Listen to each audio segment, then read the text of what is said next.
왔는지를 알기에는 오랜 시일이 걸렸다. 어린 왕자는 나에게는 여러 가지를 물어보면서 내가 묻는 말은 조금도 귀담아 듣는 것 같지 않았다. 어쩌다 우연히 하는 말로 차츰차츰 모든 것을 알게 되었다. 가령 그가 내 비행기를 처음 보았을 적에 내 비행기는 그리지 않으련다. 그건 내가 그리기에는 너무도 복잡한 그림이니까. 나에게 이렇게 물었다. 이 물건은 뭐야? 이것은 물건이 아니라 날아다니는 거야. 비행기야. 내 비행기. 나는 어린 왕자에게 하늘을 날아다닌다는 것을 가르쳐 주는 것이 자랑스러웠다. 그랬더니 어린 왕자는 소리쳤다. 뭐? 아저씨가 하늘에서 떨어졌어? 응. 하고 나는 겸손히 대답했다. 야, 거참 재밌다. 그리고 어린 왕자는 아주 유쾌하게 깔깔대며 웃었다. 그것이 몹시도 내 비밀을 건드렸다. 나는 사람들이 내 불행을 비웃는 것이 싫었다. 그런데 어린 왕자는 다시 말을 이었다. 그럼 아저씨도 하늘에서 왔군? 아저씨는 어느 별에서 왔어? 나는 신비로운 그의 존재를 알아내는데 어떤 서광의 비침을 깨닫고 벼랑간 이렇게 물었다. 그럼 너는 다른 별에서 왔니?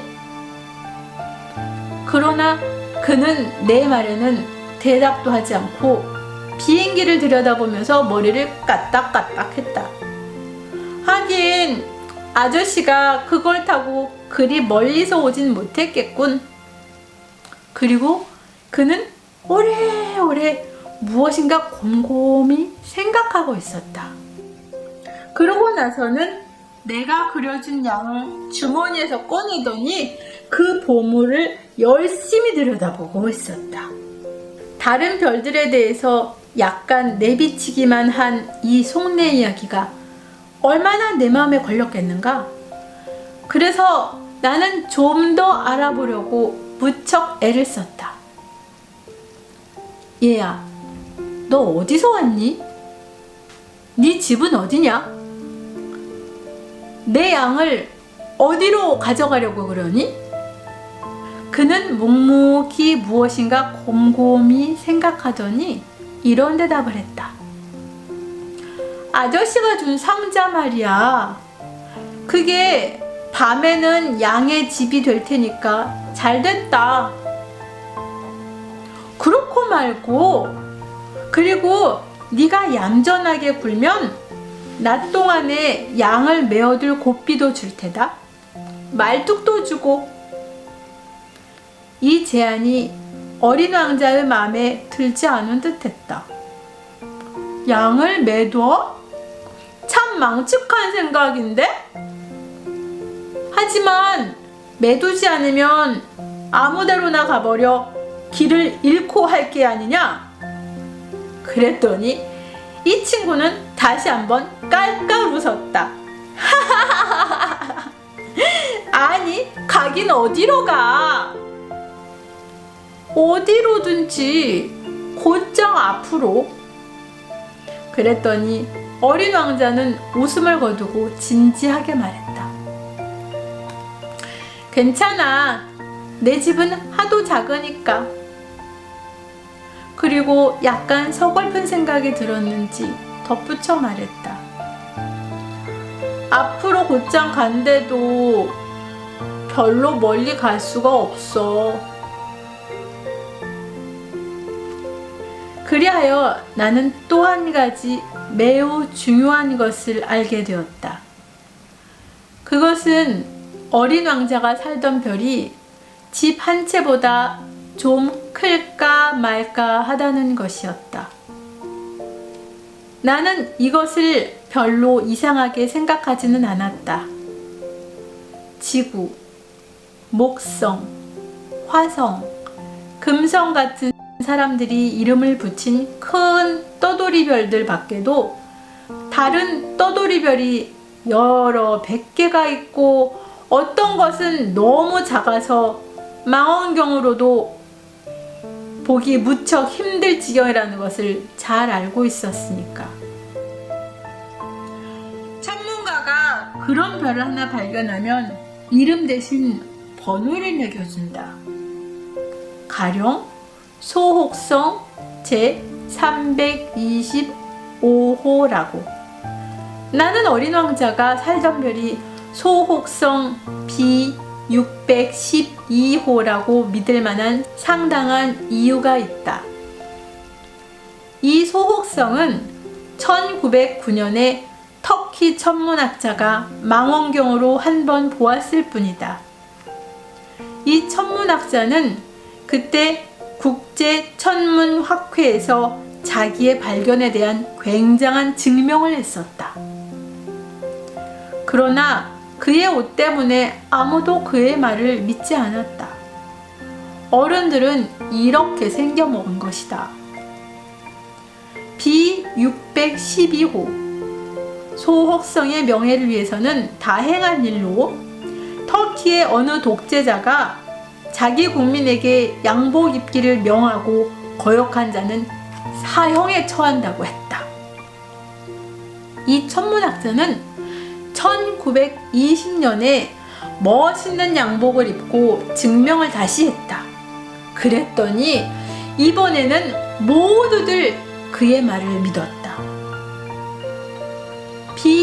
B612호 소혹성에 대해서 이렇게 자세히 이야기하고 그 호수까지 일러준 것은 어른들 때문이다.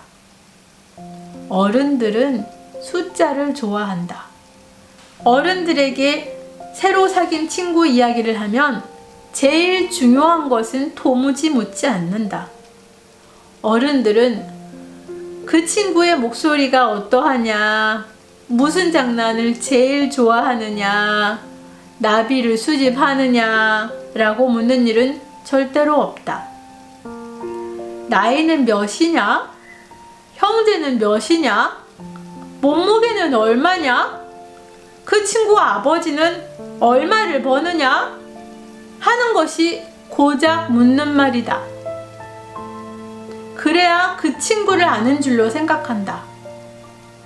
만약 어른들에게 창가에는 제라늄이 피어있고 지붕에는 비둘기들이 놀고 있는 곱고 고운 붉은 벽돌집을 보았다고 말하면 어른들은 그 집이 어떻게 생겼는지를 생각해내지 못한다. 어른들에게는 1억짜리 집을 보았다고 해야 한다. 그래야 아, 참 훌륭하구나 하고 부르짖는다.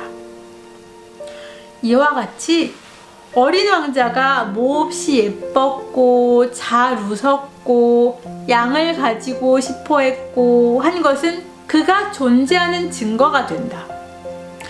누가 양을 가지고 싶어 하면 그것은 그 사람이 존재하고 있는 증거가 된다. 라고 어른들에게 말한다면 그들은 어깨를 들먹이며 우리를 아이로 취급할 것이다.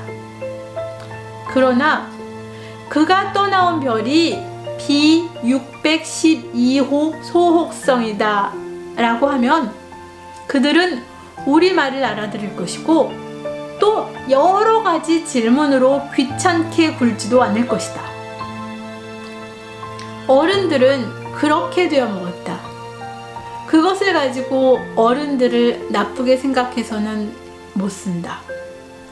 어린이들은 어른들에 대해서 아주 너그러워야 한다.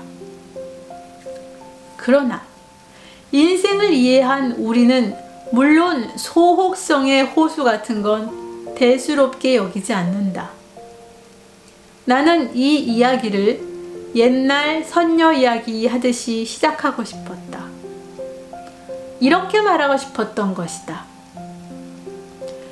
옛날에 저보다 좀 더 클까 말까 한 별에 어린 왕자가 살고 있었습니다. 그 왕자는 친구가 그리웠습니다. 라고. 인생을 이해하는 사람들에게는 이것이 훨씬 더 진실한 느낌을 줄 것이다. 왜냐하면 나는 사람들이 이 책을 아무렇게나 읽어치우는 것이 싫기 때문이다. 이 추억을 이야기하자니 수많은 서름이 복받쳐 오른다. 내 친구가 양을 가지고 떠나간 지도 벌써 6해가 된다. 지금 여기에다 그의 모습을 그려보는 것은 그를 잊지 않기 위해서다. 친구를 잊는다는 것은 슬픈 일이니까. 누구나 다 친구를 가지는 것은 아니다. 그리고 나도 숫자밖에는 흥미가 없는 어른처럼 될 수도 있을 것이다. 내가 그림 물감 상자와 연필들을 산 것도 이 때문이다. 6살 적에 속이 들여다보이고 안 보이고 하는 보아우렁이 밖에 그림이라고는 그려본 일이 없는 내가 새삼 이 나이에 그림을 다시 시작한다는 것은 정말 힘이 드는 노릇이다. 물론 할 수 있는 대로 비슷한 초상을 그려보기로 하겠다. 그러나 꼭 성공하리라고는 생각지 않는다. 이 그림은 괜찮아 보이는데 저 그림은 그렇지가 않다. 키도 조금씩 틀리다. 이 그림은 어린 왕자가 너무 크고 저 그림은 너무 작다. 옷 빛깔에 대해서도 망설여진다. 그래서 이렇게 저렇게 그럭저럭 더듬거려 그려본다. 끝에 가서 나는 더 중요한 어떤 부분을 잘못 그릴 것이다. 그러나 그것은 나의 잘못뿐만은 아닐 것이다. 내 친구는 도무지 얘기를 해주지 않는다. 아마 나도 자기 같은 줄로만 생각한 모양이다. 그러나 나는 불행하게도 상자 속에 들은 양을 꿰뚫어 보지는 못한다. 아마 나도 좀 어른들처럼 생겨먹은 모양이다. 아마 이젠 늙었는가 보다.